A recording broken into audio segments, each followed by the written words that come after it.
in that regard, para sa halimbawang may citizenship na sa bansa, is OWA still available for them? Repatriation. And then meron din yung mga stories ng may sakit, ganyan, tapos uwi.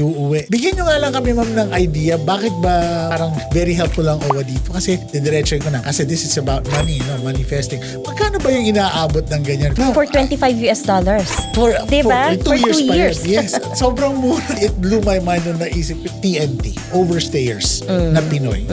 Could you help them? Is there a program for them?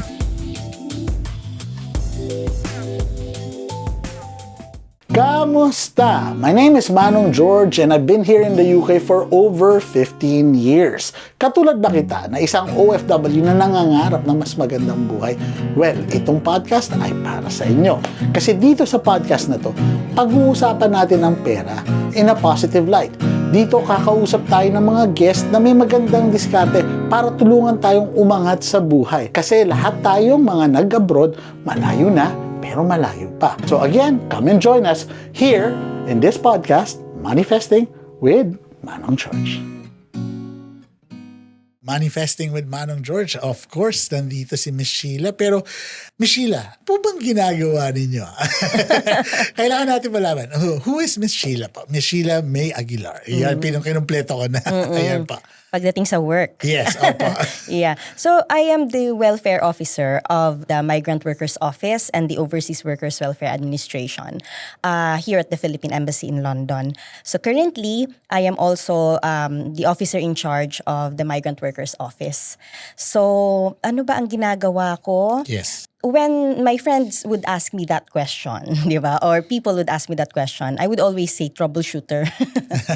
Yun talaga. Yeah, because we are a welfare agency. Ang OWA is a welfare agency. So, yun ang pinakamandato. MWO and OWA, that's the main mandate, no? To provide welfare and protection para sa ating mga welfare services and protection for our OFWs. And so, nakafocus kami on making sure that our OFWs are okay. Our OFWs are protected. Our OFWs are safe. Yes. And they are being given support while they are working overseas. Ang ganda, no? Kasi I think I met you in other events, no? Tama ba? Sabi niyo, ma'am, yung narinig ko na Pilipinas lang ang may ganito? Yes. So, other nations or other countries, they do not have like a department or office dedicated to look after their migrant workers, no? In fact, when I was in central office sa OWA sa Manila, even now naman, maraming mga parang delegates from different countries, they go to the Philippines, they visit our offices just to be apprised of the migration program of the Philippine government. So it serves as a model kasi nga parang very na-establish na kasi migration sa Philippines ang tagal na. Yes. So na-establish na talaga dyan and you know, it's effective. Yes. It works, Yes. 'di ba? And so they consider it as a model and tapos 'yun, nagpupunta sila para matutunan nila, malaman nila ano ba yung ginagawa ng Pilipinas. Paano ba pinoprotect ng Pilipinas yung kanyang migrant workers? So parang ano pala tayo, pioneer sa ganitong programa, no? Pero before I go on to MWO OWA, Migrant Workers Office, Overseas Workers Welfare yeah. Administration. Yes. Tinry kong i-memorize yan kagabi. As in, sabi ko, but gusto kong malaman muna, ma'am, how did you end up working for MWO? Meron ba kayong pathway or ito ba yung naisip nyo, na-envision nyo noon? Actually, hindi ko siya, it wasn't part of the plan. So, when I graduated college, ang una kong work, I was in the academe. So, Alright. nagturo ako sa isang uni sa college sa Philippines. Yeah. And then, I was taking my master's degree. And then, may kaklase ako na nag-announce na, may hiring sa OWA Regional Welfare Office 1 before in La Union. And I was like, maybe you want to try. And sabi ko, okay, sige, itry natin. So, yun. So, nakuha naman. So, I started in OWA, at OWA La Union. And then, I got transferred to the central office. I was with the Advocacy and Social Marketing Division of OWA, dun sa central office. And part of my job would be mag-talk about information dissemination, Yeah. basically. So, you have to you have to tell people, magto-talk ka about the programs and services of OWA, about migration, mga ganyan. And alam mo yung feeling na I keep talking about these things, about the OFW, buhay ng OFW, experiences. But wala naman akong actual na experience or hindi ko nakita pa, wala akong direct na interaction with OFWs working on-site. So sabi ko parang hindi yata kumpleto yung yung experience. Yes. And that's why nung si OWA, they ask us if nagpapasubmit kasi sila ng kumbaga parang letter of intent if you wanted to be deployed abroad. So I submitted mine. So yun yung main motivation ko kasi parang feeling ko hindi makukumpleto yung perspective ko on what being an OFW or migrant worker is if hindi ko siya ma-experience firsthand. If wala akong firsthand na kumbaga contact or interaction with OFWs. And so that was the main motivation back then. And then they gave me London. Wow. I was assigned dito sa MWO OWA London. I arrived 2019 October. Wow. 2019. So mag 6 years na. Wow, yung lamig pa. Abutan yung hangin na yun. Wow. So, talking about MWOA London, no, ito na ano ko rin sa interactions natin. Bago ko sa tanungin yung ginagawa ninyo, napansin ko na doon sa interactions natin, hindi lang kayo confined to the UK? Yeah. Yes. So, ano-ano pa yung sinaservicean ng MWOA London? Oo, Nordic countries sa amin Nordic din. countries. So, aside from UK, we also cater to OFWs sa Ireland, sa Republic of Ireland. And then, yung ating Nordic countries, so Sweden, Denmark, Norway, Finland, so yung Greenland, Faroe Islands, even yung mga crown dependencies, no? Oh, wow. Yes, atin din. But mga British colonies. Galing, pati Jersey ganyan. Yeah, Jersey, Guernsey, Isle of Man, Yes. even Falkland Islands, Gibraltar. Oh, wow. So under din po. Nakakatuwa kasi nung sinabi mo lalo na yung Falkland Islands.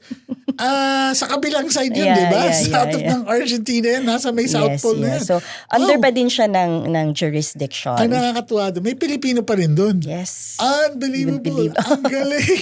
Wow. Parang anywhere yata Yeah. may Filipino. Recently we went to Greenland kasi 'di ba parang may impression tayo na kung saan yung Greenland, 'di ba? Parang puro yellow, parang ganun Yes. yung impression, but ang daming Pilipino. Wow. Ang daming Pilipino. And nakakatuwa dahil gustong-gusto sila ng mga employers. Alam mo naman yung quality of service, 'di ba, na binibigay ng Filipino na workers. So happy naman sila doon. I think that's very, very evident. Kasi, kahit saan ka magpunta. Yeah, no? kasi we went to, nagpunta kami sa isang grocery store doon sa Greenland. Yung parang halos lahat ng empleyado na makita mo sa grocery, Filipino. Pumunta parang may bake shop, Yeah. Filipino. May restaurant, puro Pilipino. Doon sa mga hotels, kung saan kami nakabili, puro Pilipino. May mga vinisit din kami na factories doon, Pilipino. Wow, So sabi ko, ang dami. Ang Ang dami na galing. nila. It's amazing, no? And then, para lang sa nakikinig dito na hindi, kaya bakit nagugulo, sumano George ang OA yung context? Kasi narinig ko po yung Falklands. Kasi po yun, ang UK, nasa Northern Hemisphere. Ang Falklands, malapit na po sa South Pole. So, para lang to put that into context, nagulat ako. Parang, wow, na-shock ako. But, right, so, punta naman tayo, ma'am, sa what does OWA provide for our OFWs? Kasi I'll be honest, ma'am. Alam niyo po, nung dumating ako dito, hindi ko talaga alam kung ano yung mga serbisyo. But nung nagkita nga tayo and when we finally connected, doon ako nagulat kasi sabi ko, oh my God, this is something that could really help us. Di po ba? So ano-ano po ba yung, lalo na ano yung pinaka-main na offering na na-offer ng OWA? And also, I also want to ask yung membership. Paano ba yung membership with OWA? Okay. Sige, siguro let's discuss MWO and OWA. Yes. No? Kasi the OWA is an attached agency of the Department of Migrant Workers. So we have a department, as mentioned earlier. May sariling department po ang migrant workers. So that's how the Philippine government ganyan ka-committed ang government natin into protecting migrant workers. So they created the department for migrant workers. So under the MWI OWA, so, may twin mandate yan ang DMW, no? So protection of the rights and promotion ng welfare ng OFW. So how do we protect the rights? So siguro narinig mo na to, no, na kailangan mag-process ng OEC, yung mga ganon. Yes, So this is about documentation. So dito sa MWO OWA London, we do verification of employment contracts. And when we say verification of employment contract, we make sure that the contract being signed, that would be signed by our OFWs are compliant with both the UK and the Philippine na laws. I mean, yung UK labor laws and of course kung ano yung nire-require ng Philippine government natin, no? Yung mga mandatory provisions to ensure the protection of the workers. So talagang ni-scrutinize yan. Iniisa-isa po yan to make sure na hindi tayo talo, na protektado pa din. Kasi even if nagpapadala po tayo or may deployment ng workers from the Philippines, ang main priority of the Philippine government is ensure their protection, their safety. Diba? So yun yung purpose nun. So dumadaan po lahat yan sa amin. Job orders, yung mga contracts and all. That's why may stamp yan. Yes. May stamp yan ng office namin.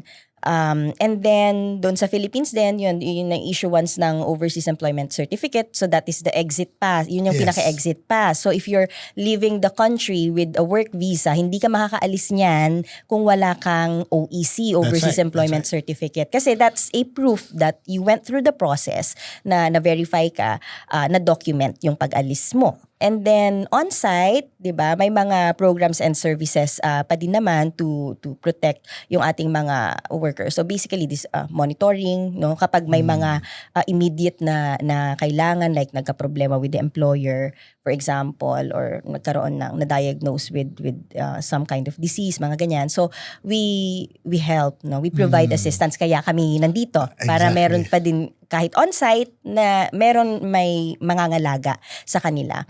And then when you return sa Philippines, if you choose to return sa Philippines, meron pa ding package of programs and services. Kasi ang Philippine government, present yan sa entire migration cycle. Yun nga, So ang galing. from pre-employment to while you're working overseas, and even if you return to the country, meron pa ding package of programs and services na binibigay ang Philippine government para sa mga returning na workers natin. Dito sa UK, maswerte, 'di ba? Kasi merong pathway for residency and naturalization That's right. later. But may mga countries pa din na walang ganung option. And so, yung mga workers natin, they have to return, 'di ba? And so, ini-ensure ng Philippine government that once they return to the Philippines, nandyan pa din. Hindi yung parang natapos na, wala na, no? Meron pa din to help them reintegrate ulit doon sa kasi matagal silang nawala. Now, doon sa OWA naman, ang OWA is a social protection program of the Philippine government para sa ating mga OFWs. Kumbaga parang added layer of protection. Okay. Yan. So, we have social benefits. So, under social benefits, we have death and burial benefit. No? So, of course, ayaw natin to. Di ba? But protection siya. So, in case something happens to the worker, no, at least yung family niya may access sa mga programs and services na ito. So, we have death and burial benefit. We have disability and dismemberment. So, na-aksidente, nagkaroon ng partial or total permanent disability, may assistance na binibigay. May tinatawag tayo na WAP, Welfare Assistance Program. May mga components yan. May calamity assistance. So kung OWA member ka, nasalanta ng bagyo, for example, or yung sa earthquake, or nung like what happened in Taal like 5 years ago, mga ganyan, pumutok yung bulkan, heavy flooding, basta yung mga disasters, kapag na-affect yung family mo, merong calamity assistance na binibigay ang OWA. And hindi siya one time. Kasi hindi naman tayo once lang, 'di ba? Na binabagyo, for example. So it's not one time assistance. So, meron yan for active OWA members. Meron din tayong tinatawag na bereavement. Kasi sometimes, yung death and burial benefit kasi natin, you have to be an active member, di ba? For you to be able to be eligible doon. But sometimes, nakakaligtaan ng mga workers, no, mga OFWs to renew their membership. And so, when something happens, and then makita namin na, expired na, so we still have bereavement benefits pa din. Bereavement assistance, that's 20,000 pesos. But ang laki kasi kung kung active ka, ang death and burial benefit kapag kapag natural cause yung death is 120,000. If it's accident related, it's 220,000 pesos. So compared to 20,000, 'di ba? Yeah. Parang malaki yung difference. And so we always encourage them to renew your membership. Ngayon there's an easy way to track it. Pwede nilang i-download yung OWA mobile app. So nandun yung mga nakalist doon yung payments nila. And then Alright. nakalagay doon active, inactive yung membership. So meron na din siyang parang payment option doon if you wanted to renew. Although medyo limited as of the moment, but It's work in progress. Yeah. So we're trying to improve, we're trying to expand yung app. And there's also parang mobile ID or digital ID doon sa Galing. mismong app. So yun. And we have medical assistance as well. So yung mga inflicted ng dreaded diseases, for example, o kaya yung usual na may karamdaman. So pwedeng mag-apply ng medical assistance. And then we have scholarship programs, training and scholarship programs. Even pag yung umuwi or Yes, sa yung OFW para sa ba or sa OFW mismo alright. or yung kanyang dependent. Ang galing. Right now, ang kino-consider natin na qualified dependent, kapag single yung unmarried, yung OFW, yung kanyang mga kapatid, not more than 30 years old. Wow, pwede kapatid. And of course, yung parents, di ba? But kung married ka, yung mga anak mo and yung spouse mo. So, under ng training assistance natin, if ikaw, mismo yung OFW mismo or yung kanyang qualified dependent, wants to take up any technical vocational course, yung mga sa TESDA, mga ganyan. So we provide training assistance. When I was in La Union, OWA La Union, parang ang karamihan doon ang kinukuha yung caregiving na course, welding. Yan. So madaming kumukuha niyan. So we provide training assistance sa Parang kanila. full cycle, no? Kasi I doubt kung yung caregiving kasi gusto lang nilang magstay sa Pilipinas. Yeah. They're gagamitin din nila to go abroad. Yes, It goes in full circle. Yeah, even yung welding, 'di ba? Even there yung was a time welding. na- So pwede nilang magamit 'yun. So we provide training assistance sa kanila. We also have yung tinatawag namin na Seafarers Upgrading Program. As you know, 'di ba? Seafarers Yes. number 1 'yan sa global maritime industry natin. So we help them with their upgrading courses. So 'di ba every time bumababa sila may mga course na kailangan silang i-take. So we also provide training tumaas yung rango assistance. nila. Yes, sa kanila. And then we have scholarships. So para sa mga qualified dependents, may scholarship sa college. Meron tayong competitive, ito yung competitive na scholarship program natin. We call it the EDSP or Education for Development Scholarship Program. Yun yung, ang binibigay dito na educational assistance is 60,000 pesos per year. Wow. So Ang laki nun, oo, kahit saang university, hindi namin isiset kung saan. So yung estudyante, yung applicant, yung mamimili kung saan niya gusto, kung anong course. So 4 or 5 year na course yan. So meron siyang qualifying exam. Ina-administer yun ng Department of Science and Technology. Alright. So yung DOS na exam, parang sinasabay siya doon. And then yung top 400 qualifiers, matik yan, di ba? Incoming. Yes. But we also have slots for second year to fifth year college na. So kunwari, naka-enroll ka ng second year or third year ka, kung ang grades mo hindi, ang general weighted average is 85% and above, you can apply for that. Siyempre, walang bagsak, di ba? Pero maganda yung maganda yung Track standing record mo mo, academically, di ba? So, pwede pa ding mag-apply. And then, we also have another scholarship program. Wala tong exam, but this is meant to help yung mga OFWs natin who are not earning much. Kasi hindi naman ibig sabihin na OFW Yes, ka, di ba? totoo yan. 6 digits, di ba? Hindi lahat, ganon. So, meron pa din tayong mga OFWs na minimum ang ine-earn. And so, we want to help them send their kids or maybe siblings to college para makatapos ng pag-aaral. So, meron tayong tinatawag na ODSP, OFW Dependent Scholarship Program, naman yon. So, ang ang requirement, dapat yung basic salary ng worker not higher than $1,000 kasi nga para sa mga medyo mas mababa yung ine-earn ito. So 20,000 pesos ang binibigay doon sa magko-qualify. So Galing. Alam niyo, this is what this shocked me talaga. Kaya nga nung una kayo narinig, bumagsak yung pangako. Sabi ko, Because we've been doing yung sa community ng Filipino-UK nurses, no? We've been doing that for 6 years and we've never really established contact even with OWA. Kasi personally, I have to raise my hands up, no? Sabi ko, parang hindi ko naman nararamdaman yung ng gobyerno. Pero narinig ko to, tapos nakita ko yung presentation niyo. Sabi ko, oh my God, dapat pala lumapit tayo kasi I think it's that part kasi minsan naalala ko nung umalis ako, PIDOS, di ba? Then mag-uumpisa yan and then OEC. Yeah. Kasi that time nung nagpipidos kami, hindi na highlight masyado yung na yon, yung part na yon. So now na unfortunately, alam mo yun, citizen na ako ng bansa to, sabi ko, there would have been a time that OWA would have been really helpful to me kasi, di ba, syempre may journey time, may pagdadaan. Pero gusto ko lang himay-himayin yun, ma'am, kasi ang haba, no? Ang dami nyo talagang nabigay na, So, una, siguro dahil UK context, no? Magkano po ang kailangan para maging member, active member? And when mag-uumpisa? Kasi I think kung pag-alis mo, PIDOS, automatic member ka, di ba? Pagka-issue ng OEC. Kailan po ba yung mag-i-expire and then yung renewal? Yes, it's 2 years ang validity, di ba, ng OWA membership. So regardless kung magpalit ka ng employer o magpalit ka ng job site. So 2 years ang validity niyan. So kung makikita niyo dun sa OEC, may mga list kayo ng binabayaran doon. Yes. I mean, yung unan na OEC na issue sa inyo. Kasama na dun yung OWA membership. So kung ano yung date na nandun, yun din yung start ng validity ng membership mo. And then count ka ng 2 years, yun yung magiging expiration. Alright. Pwede mo nang i-renew yung OWA membership mo as early as 3 months before yung expiration niyan. You know, just to make sure na hindi mo siya makakaligtaan, di ba? So, ina-allow yun. And then you have to renew it every 2 years to make sure na protected ka. OWA membership natin is $25, di ba? And then, syempre, yung kung ano man yung exchange rate niya with yung $25 sterling pounds, yeah. Oo, sa pounds. Minsan pag nag-night out ka, wala lang yun. Dadaan lang yun, exactly. di ba? Kumain ka somewhere dito sa London.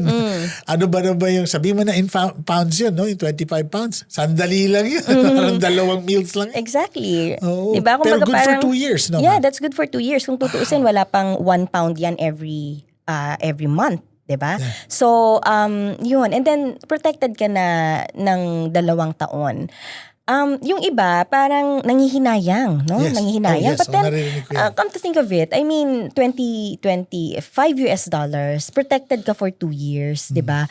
If walang nangyari sa'yo, thank you, Lord. Yun naman talaga yung gusto natin Wala, mangyari, diba? Walang mangyari. Walang mangyari. Yes. So, thank you, Lord. But, if something happens to you, at least merong direct na access, merong, Yes. di ba, pwedeng ma-access yung family mo, may benefits na makukuha, yung maiiwang pamilya. For example, if masawi ka or magkasakit, at least merong kang, kumbaga, protection dun sa loob ng 2 taon na yun. And meron kaming rebate sa OWA. May rebate pa? Yes. Wow. So, parang it doesn't stop giving.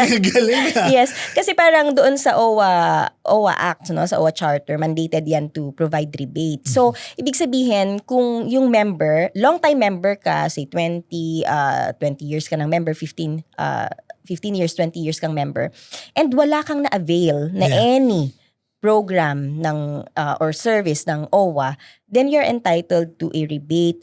Ibig sabihin, a portion nung total contributions mo, pwede mo siyang makuha. Wow. So, yung kasi dinidetermine siya ng parang merong actuarial study to determine how much yung, of course, yung kaya ng fund, di ba? How much yung pwedeng maibalik doon sa mga And nakakatuwa because when that was implemented, I think 2018 if I'm not mistaken, yan yung first na implementation ng rebate. Ang daming mga syempre madaming na-qualify, madaming madaming members and then they were not able to avail yung mga programs, so they applied for rebate. And then they donated it to we call it the Tuloy Aral Projects or TAP. Nice. So yung TAP, siya, kumbaga, may mga na-identify yung mga regional offices namin na anak Yes. or kapatid ng OFWs na hindi pinalad abroad, pwedeng anak ito ng namatay na OFW or na maltrato, yung mga ganyan. Yung mga less fortunate natin na na dependents ng OFW, no?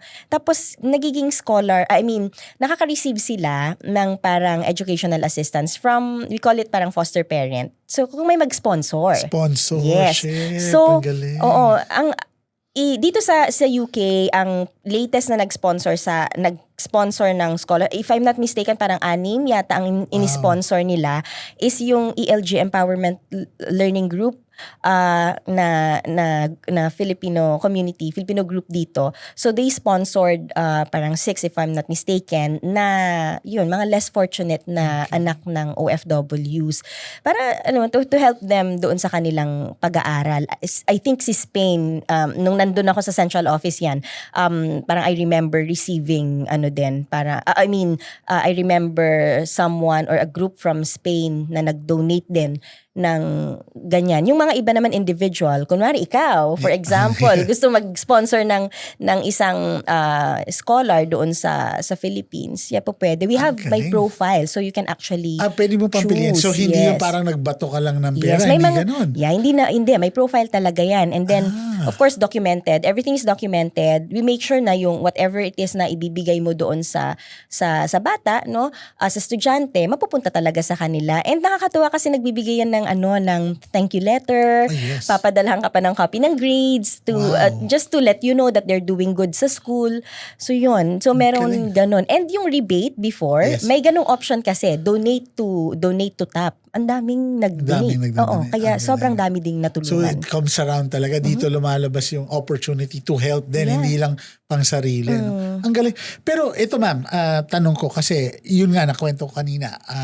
Matagal na ako dito sa UK. Hindi ko na nga, tumigil na ako magbilang after 15 eh. Sabi ko, ayoko na, nararamdaman ko yung edad ko. Pero kasi nasa manifesting tayo. No? Pero in that regard, para sa halimbawang may citizenship na sa bansa, is OWA still available for them? Or halimbawa, katulad ko, ito talaga ako. Tumigil na ako magbayad kasi nga dati hindi ko naiintindihan eh. Pero ngayon, parang gusto kong bumalik. Is that something that can be done? Kahit halimbawa, wala akong Philippine passport? Okay. So, yung OWA kasi, di ba, ito social protection siya for our OFWs. So, ang main na members talaga natin, mga OFW. But then we have the so-called voluntary membership program. So, ito yung mga dating OFW, dating mga OWA member who were able to apply or maybe secure permanent residency dito doon sa job site, 'di ba? Katulad dito sa UK kasi after 5 years pwede ka mag-apply ng PR. That's right. So if you wish to continue your membership, pwede pa din under ng VMP, Voluntary Membership Program. So, ang qualification ng pagiging OWA member under ng Voluntary Membership Program, you have to be a Filipino, di ba? Ito yung mga, linawin lang natin, ito yung mga dating OFWs and then and OWA members and then naging PR, di ba? So, kailangan Pilipino ka pa din and meron kang trabaho. Yun. May So trabaho. kasi workers, 'di ba, overseas workers. So you have to be employed para maka-continue ka pa din ng membership mo ng OWA under ng voluntary membership program. Ang galing. Ayun pala. At least now nalinawan na ako. Maasikaso nga yun. Yes, and entitled ka din kung ano yung lahat ng programs and services ng OWA, 'di ba? Ikaw ba ay nagpapadala ng pera para sa Pilipinas? Kung OFW ka at nagbabayad ka pa ng fees para sa inyong padala, well, let me introduce to you TapTap Send. TapTap Send is free sa padala ninyo, mabilis ang rates at safe ang inyong padala. Ngayon, if you use our code PINOYUK, you get an extra £15 sa inyong unang padala. But wait, hep. Pwede rin gamitin ang aming code ng Pinoy UK kung ikaw ay taga USA, Canada, Australia, Dubai, or UAE at marami pang iba. So, use our code Pinoy UK at magpadala na sa TapTap Send. Ano pang hinihintay nyo? Tap mo na yan. Ito, narinig ko rin to na story na meron dito lalo na siguro sa London community na meron ng matagal ng OFWs dito, 1970s, 80s pa. And they still continue. Kasi sabi nyo nga doon sa because OWA can help support yung halimbawa pumanaw ka na, gusto mong repatriation. Yeah. And then meron din yung mga stories ng may sakit, ganyan, tapos uuwi. Bigyan nyo nga lang kami, ma'am, ng idea, bakit parang very helpful ang OWA dito? Kasi didiretso ko na, kasi this is about money, manifesting. Magkano ba yung inaabot ng ganyan? Kung halimbawa, kami ang mag-shoulder. Wala kaming OWA membership. Halimbawa, ayan. Naku, ang ganda ng ngiti ni Ma'am Sheila. Tawag dito, part yan pa din. Yung repatriation program is part yan ng programs and services ng OWA. So, based sa mga previous na cases namin, kapag every time na may kailangang pauwiin, human remains, for example. Human remains, ang quote yan, usually mga 4,000, 5,000. Depende pa kasi kung, depende kasi kung kung London ka and then Manila lang, of course, cheaper yon. Yes. But, mahal siya, umaabot minsan ng 8 to 10,000 kapag kunwari iuwi ka pa sa province. Kasi iba pa din yon, yung domestic flight na naman from Manila to kung saan man yung province mo. O kaya, for example, galing ka ng yung remains, galing pang Scotland. So, yung mga ganon. And then, yung flight is dito sa London. Yung, may mga ganong instances, no? So, doon siya nagmamahal. But yung regular, kapag London, Manila lang, mga 4,500, 5,000, ganon. Hindi So, siya imagine. biro. Yes. Yes. So kahit na, sabi ko nga, kahit na makasampung payment ka ng OWA. Diba? Parang ang layo na ng tinubo. Exactly. Yes. So, ang repatriation naman kasi, primary responsibility, of course, ng employer. Yes. Diba? Kasi nasa contract yan eh. Of course. Nasa contract na responsibility ng employer to repatriate the worker in case of death or accident or illness or sickness. But, diba, you'll never know kasi minsan may mga employer na, hindi, di ba? Ayaw i-honor, ganyan. Meron ding mandatory insurance na tinatawag. So, for example, the employer refused, and then pwede natin niyang i-charge doon sa mandatory insurance ni worker. Kasi kapag lumabas yan ng Philippines, first na labas niya, may mandatory insurance siya. Yes. Kung ano yung duration ng contract niya, yun din yung duration ng insurance. So, pwedeng doon. O kaya yung agency. If wala, kunwari sabihin natin na walang may gusto or they all refused, which is very unlikely naman, di ba? Very unlikely yun na magre-refuse lahat. But if that happens, andyan si OWA. So, dyan na mag-step in. So, we are the last resort. So, ang ibig sabihin lang yon, may assurance sa ating mga workers na talikuran man kayo ng lahat, nandyan kami nasasalo sa inyo. Diba? Makakauwi kayo. Makakauwi at makakauwi kayo. And then, syempre, like I said, doon sa under ng voluntary membership program natin, of course, extended din yan. So, we still try to coordinate with the employer, but if they refuse, for example, then, we cover for the repatriation of the human remains.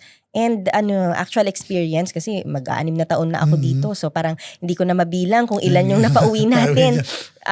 But yun, madaming instances na we supported, we facilitated, we funded for the repatriation ng members. Pero, and ito rin, ma'am, tanong ko rin lang. So ito, of course, ito yung pumanaw na. Paano naman yung mga terminally ill? Kasi may nangyayari yan. Nakikita namin yan sa community na this is my dying wish. Help me fund this through GoFundMe, yung mga fund me sites.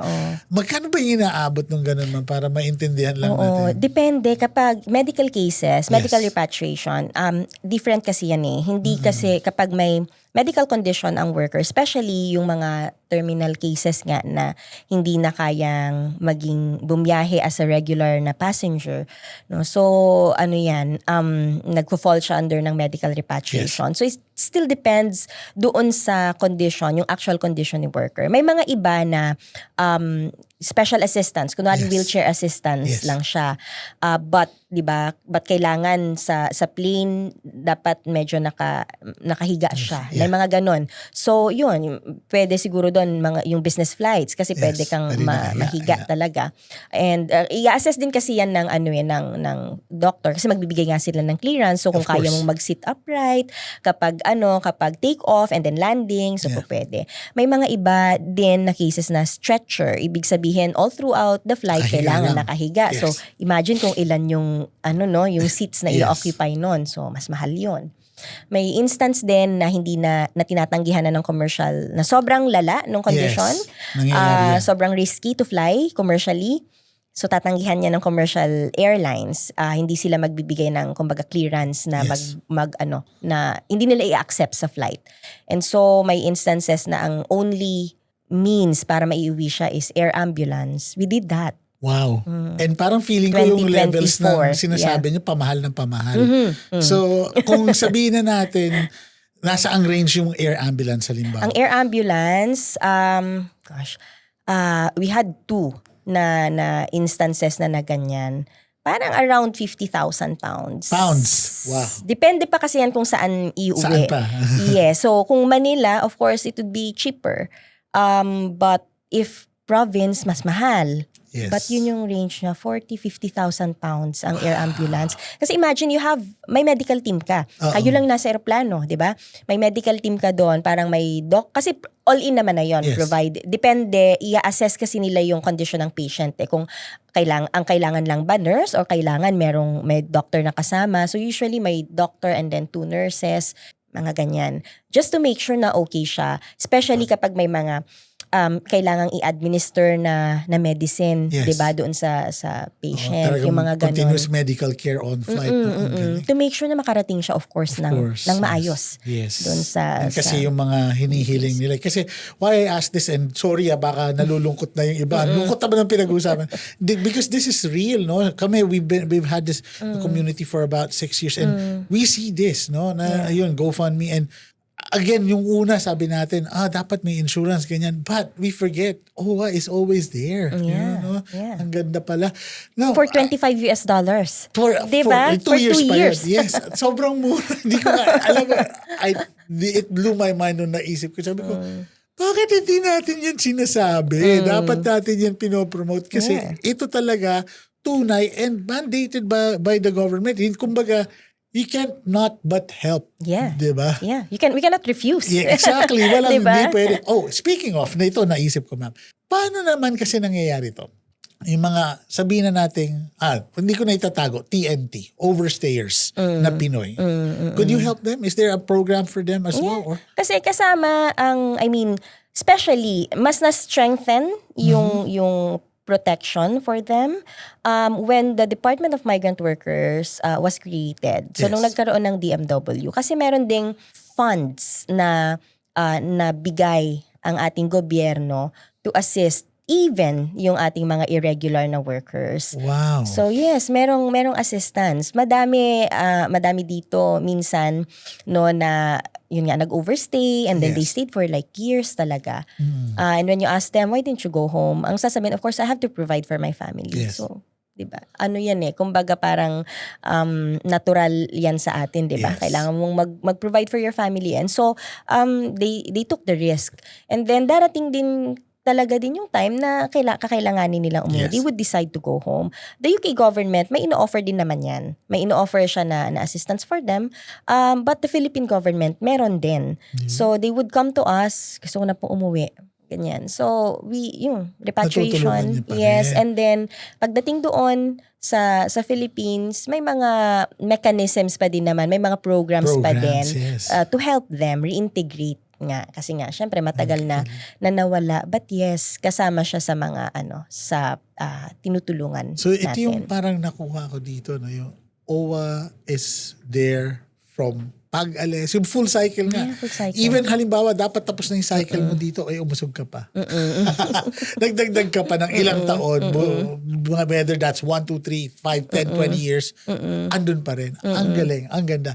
So, ang tanong ko, ma'am, is, how does, ito nga, ang problema namin, hindi namin alam yung OWA, di ba? So, may nag-outreach ba ang OWA? Pumupunta ba yan saan-saan? Can you tell us more about how do you do your outreach? And kung hindi nila kayo, kung hindi nila kayo makontak, saan, paano kayo makukontak? We are active, ang MWO OWA London, we're very active sa pag-participate ng mga outreach programs, not just of the Philippine Embassy here in London, but yung mga embassies sa jurisdictions namin. So we join yung outreach programs ng Philippine Embassy London, ng Philippine Embassy sa Stockholm, sa Sweden, sa Oslo, Norway, Copenhagen sa Denmark, and Helsinki, Finland. So, kung kasi in-invite din kami, Yes. and then we go. Kasi wala kaming office dun wala kaming physical na office. And that's one of the ways for us to bring our services closer to them, para maka-reach out sa kanila and para maka-establish ng network as well. Kasi when Yes. we do outreach programs, 'di ba, when we join consular outreach programs, so we do on-site processing. So nagkakaroon kami ng Yes. employment contract registration, OEC issuance kung may mga pauwi, renewal or registration ng OWA membership. And then we also try to get in touch with yung mga communities din doon. Yes. Para kapag may problema, for example, or may mga OFWs doon sa area that would need help, ang hirap kasi na physically wala ka doon. At least meron kang pwedeng tawagan, 'di ba? Na can you check, yung ganon. Merong first na may kumbaga parang first responder Yes. doon. And that's why we also we take that seriously, yung networking talaga. Kasi ang laki ng tulong. Kasi kung kami lang, ilan lang kami sa office namin. Parang kami sa OWA, 2. Sa MWO, 2 as of the moment. And we have 1 local hire. So we're just 5. So how can you, dito lang sa London, ilan ang Pilipino Yun nga dito, sasabihin di ba? ko. So hindi namin kaya ng kami lang. And Of course. so we are very appreciative of the help that's being given by the Filipino community sa pag-i-endorse man niya ng case. Kasi may mga iba lumalapit Yes. sa kanila. So and then i-endorse sa amin, pag-endorse ng case or pag-help sa amin to locate a worker, for example. So sobrang laking tulong and it's very important. They're very instrumental sa para mas madami kami na maabot na workers. So yan, consular outreach. And then we also partner with some organizations. Like for example, ngayon may invite si Caviteños Yes. UK for an information session sa Wales. So yun, Right. ina-attend namin para ma-disseminate, Yes. makapag-talk kami about the programs and services ng MWO OWA. FIC, Filipinos in Care Yes. as well, and other organizations. So even mga faith-based organizations, Yes. mga churches, Yes. di ba? Of After course, ng marami service nila, they would invite us to talk about our programs and services. And after that, po pwede kaming mag-process ng OWA membership, for example. So, lahat talaga ng means para ma-disseminate namin yung programs and services. Lahat ng ways na po pwede na maipakilala namin Yes. kung ano ba ang ginagawa, ano yung mga po pwede ninyong makuha, ma-avail, ginagawa namin. And if hindi man makapunta physically sa mga sa mga activities na to, they can always send us a message sa email, of course, email address. They could call our number sa office. And we have a page. Of So, course. Sa ang haba Facebook. lang ng Ayun pangalan. nga eh. Yun yung habang pinagpa-practice ang talaga. Oo, it's Migrant Workers Office, Overseas Workers Welfare Administration, London. So, page, yan po yung official na Facebook page ng MWO OWA London. So, they could send us a message doon if they wanted to, inquire about something or may gustong idulog na problema, for example, gusto ng advice. Yes. Ang Pwede galing po ano. dun. So, but I'm just shocked kasi yung boundaries and then yung layo nung inaabot ninyo and then I guess you get a lot of messages in your Facebook page. So, paano po ba yun?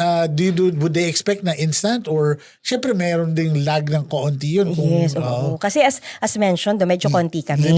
And then even sa email. So, but we try to respond as fast as we can naman. But sometimes hindi naman matagal, 'di ba? Yes. But hindi siya katulad nung Hindi siya nag-chat instant, tayo na yes. kapag nag-message ka sa akin, after few seconds may reply because our emails hundreds yan, minsan umaabot pa nga yan ng 1,000 minsan. Thousands, wow. Ang nare-receive namin, ang sinasagot namin on a daily basis sa emails pa lang yon, and then we have telephone calls and we have walk-in clients. Oh, syempre. So, Mas demanding yun pag yeah, nandyan na sila, So diba? kapag nandyan na si client, of course you have to attend to them. And then Yes. kapag wala din, sagot ka, mga ganyan. And so yun yung mga nagiging cause ng short delays Delay.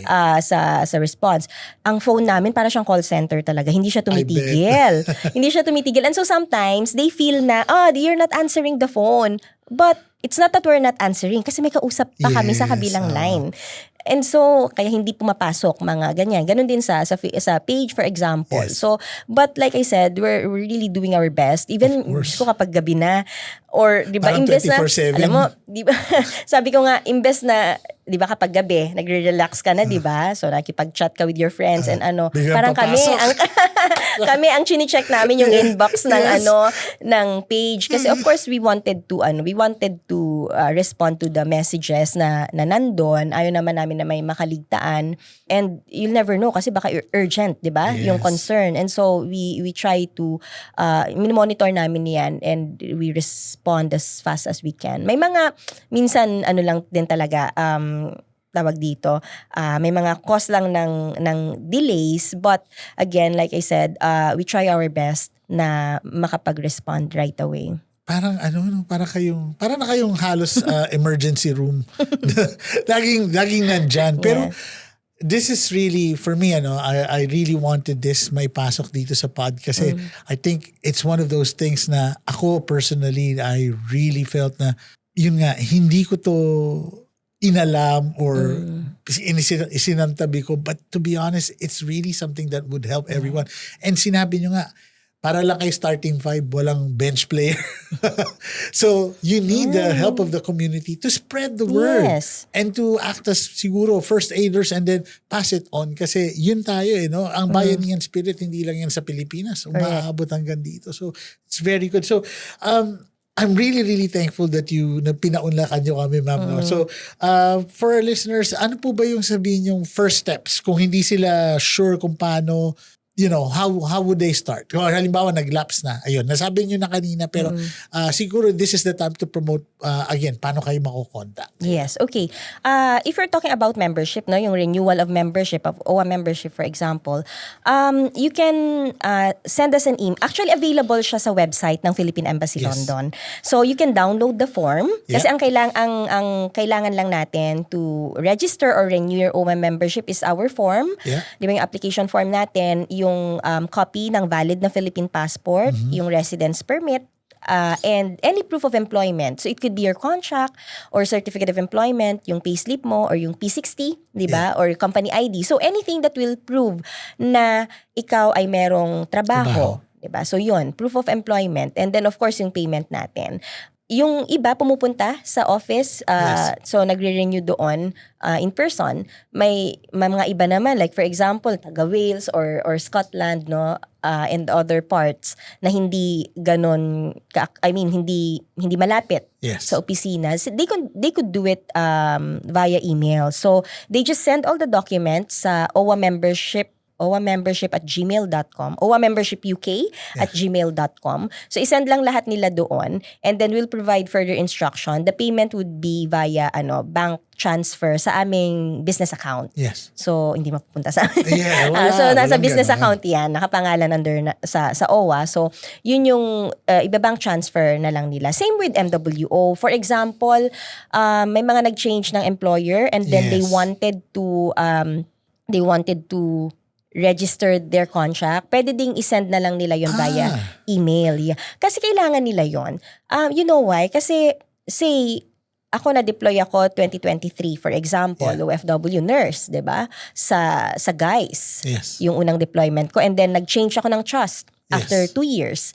So, lumipat ako ng Royal Marsden. So, kailangan kong i-register yung contract ko sa Royal Marsden kasi kapag umuwi ako at kumuha ako ng OEC, ang makikita doon yung Yung pangluma. guys, yung Yes. previous pa. So, tatanungin ka kasi ng system. Tatanungin ka niya. Kasi yung pagkuha ng OEC online na din ngayon yan. That's right. Oo. So, tatanungin ka ngayon ni system. Sasabihin niya, are you returning to the same employer? Siyempre, hindi mo pwedeng sabihin na yes. Di ba? Kung hindi ka naman magre-return doon. So, if you say no, hahanapan ka na nung contract, verified, registered ng MWO London. Ito mama, I think ito pumasok lang kasi alam ko tapos na tayo. Pero so yung mga nauso kasi yung papunta ng UK from Middle East, sabi nga nilang iba, hindi okay lang na wala na kung ano. Kasi ang sinasabi ng ibang agency, umuwi ka muna ng Pilipinas tapos saka ka pumunta ng UK. So, ito yung, ganun ba yun? Does that affect it as well? Yes, actually, ano yan, we call it the third country na recruitment, and we do not encourage that because the regular process would be if you wanted to transfer to another job site, of course you have to go home. Doon ka sa Philippines mag-process. Why? Para ma-document pa din yung employment mo, para yung contract mo dumaan pa din sa verification process. So we can make sure na nandoon yung mga minimum provisions for your protection. So dadaan sa amin yan, and then i-process ka doon ni DMW, pupunta ka dito. So at least assured ka na yung kontrata, na protected ka under ng contract mo. Ang disadvantage kapag dumidiretso dito from third country, diba? Kaya nakakuha na ng visa Yes, dito. meron na Yeah, oo. say from Saudi or from UAE. Yeah. Then pumunta dito, no. Hindi dumadaan sa amin yung contract kasi nga dumiretso sila. Yes. And may mga instances na nag-refuse employer, namatay si worker for example or nagkasakit, gusto magpa-repatriate. May mga instances na tumanggi si employer. Hands off na. Oo, kasi sabi niya, kasi hindi din kami maka-impose kasi wala doon sa contract yung repatriation clause. Sasabihin ng employer, where's the repatriation clause? It's not in the contract. So it's not part of what we agreed. So paano mo makokontra yun, 'di ba? Kasi wala sa kontrata. So yun yung disadvantage niya. And so that's why we really do not encourage that mode of deployment. We would always encourage our workers to go through the right process, and that is to be processed by us, yung contract verification, and 'di ba pag-uwi niyo sa Philippines sa DMW.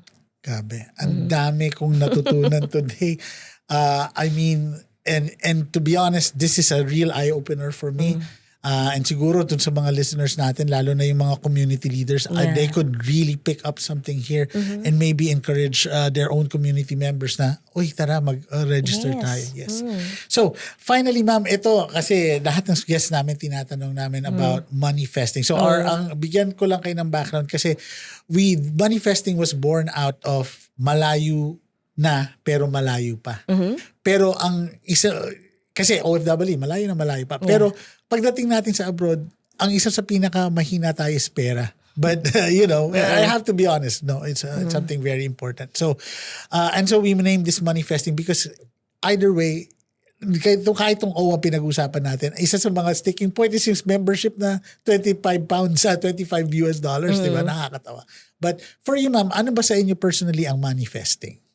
Kasi parang, I thought manifesting is parang wordplay siya ng money and manifesting, right, diba? right. Parang yun yung ginagamit ngayon ng mga Gen Z and Yes. Para sa term, mga aming mga bata. Diba? But I feel na manifesting means manifesting but with a purpose. Ganda. Parang hindi mo lang siya, you are working or you wanted to earn, not just to survive, but to thrive. Diba? To flourish, to prosper. Parang may purpose kung bakit ka nagtatrabaho, why are you manifesting wealth? Kasi you wanted maybe to build security, financial security.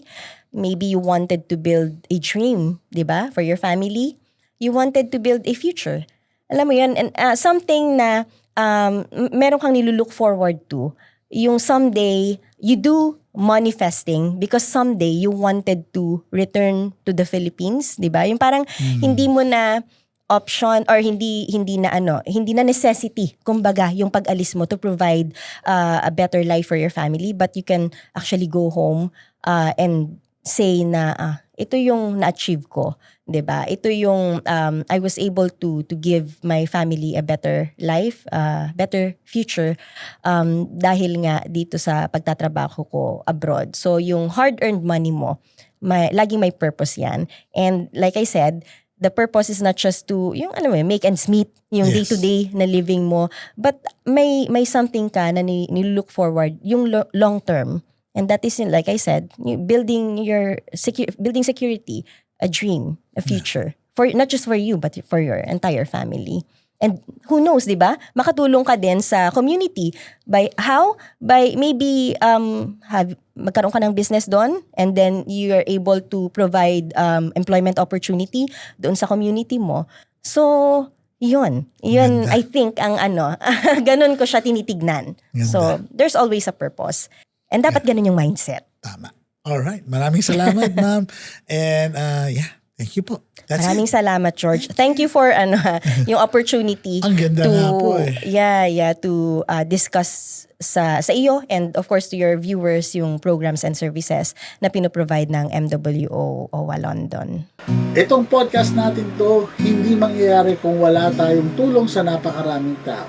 Kaya mag-uumpisa ako magpasalamat sa ating executive producer na si Miss Faye Santa Ana Corpus. Also, our intro music is care of the artist known as Silelar. Based siya sa Philippines. At of course, kayo mga listeners natin, maraming salamat sa suporta.